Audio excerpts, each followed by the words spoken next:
अस्सलाम वालेकुम। मैं हूँ आपके साथ साइकोलॉजिस्ट किंज़ा मुख्तार।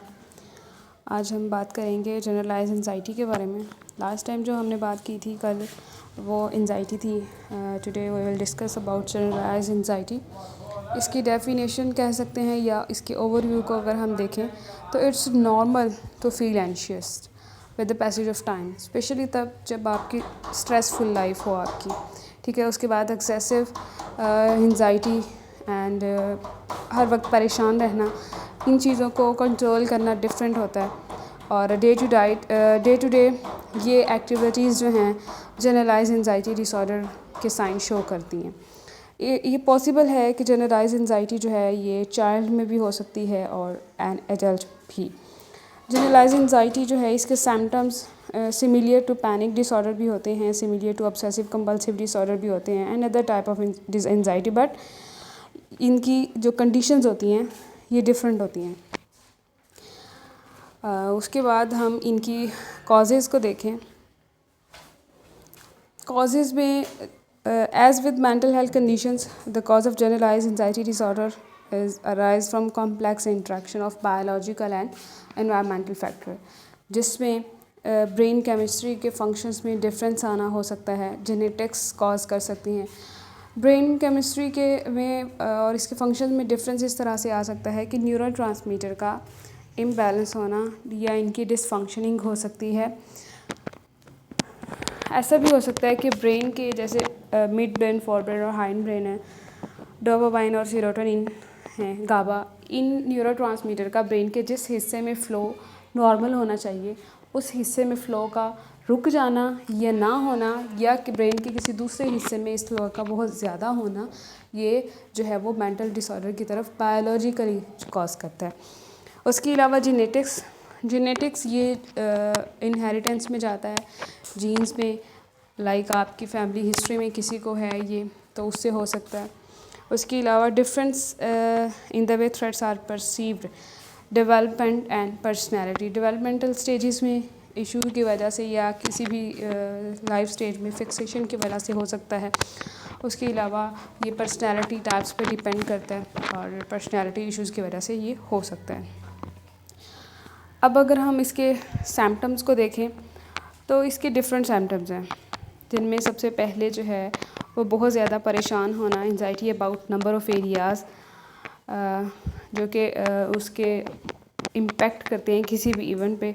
उसके अलावा ओवर थिंकिंग है आपके प्लान्स और सॉल्यूशंस से लेकर पॉसिबल केस जो कि पॉसिबल होते हैं, आपको आउटकम्स नज़र आते हैं और उन आउटकम्स का ना होना, या फिर किसी भी ऐसी सिचुएशन जो आपकी लाइफ में पहले गुजर चुकी है और उसके बहुत अच्छे जो आउटकम्स नहीं थे उस सिचुएशन में और ना वो सिचुएशन दोबारा होने वाली है, या उससे रेलिवेंट कोई भी फेज़ आप फील करने वाले हैं, ये किसी भी किस्म का, जैसे जॉब इंटरव्यू के लिए बहुत दफ़ा कुछ लोग इंटरव्यू देते हैं बट अनलकली उनकी जॉब नहीं होती है, तो उनके माइंड में ये चीज़ फिक्स हो जाती है। पहला इंटरव्यू फ्लॉप होने के बाद या फर्स्ट इंटरव्यू के बाद कॉल ना आने के बाद वो जब सेकंड या थर्ड इंटरव्यू के लिए जाते हैं तो वो यूजुअली वो फील करते हैं एंजाइटी कि पहले उनका इंटरव्यू की वजह से उन्हें कॉल नहीं आई, तो मे भी इस इंटरव्यू में भी उनसे ऐसी कोई मिस्टेक ना हो जाए कि उनके हाथ से ये जॉब भी निकल जाए।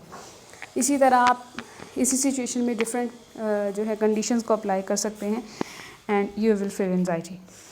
नेक्स्ट जो है वो सिचुएशंस हो गया, उसके बाद थ्रेट होना या डिफ़िकल्टी होना किसी भी चीज़ को हैंडल करने में, इनकन्वीनियंस होना, फेयर गलत डिसीजन लेने का खौफ। उसके बाद इरिटेबल बिहेवियर आ जाता है, inability to relax, feeling restless and concentrate करने में प्रॉब्लम होना, आपके माइंड में ब्लैंक हो जाना आपकी लाइफ के गोल्स को लेकर। उसके अलावा किसी भी सिचुएशन में डिसीजन, स्पेसिफिक सिचुएशन में डिसीजन ना लेना है। जनरलाइज़ का मतलब होता है आप जनरलाइज़ कर रहे हैं, यहाँ पे कोई स्पेसिफिक चीज़ नहीं आ रही है, ये आपकी लाइफ के बहुत से सिचुएशंस को पे वेरी करती है। उसके बाद है फटीग, फिज़िकल सिम्टम्स को अगर हम देखें तो हर वक्त थके रहना, एनर्जी लो होना, सोने में प्रॉब्लम होना, मसल्स टेंशन और मसल्स एचेस आ जाना। उसके बाद ट्रैम्बलिंग है and next sweating, irritable behaviour, diarrhoea.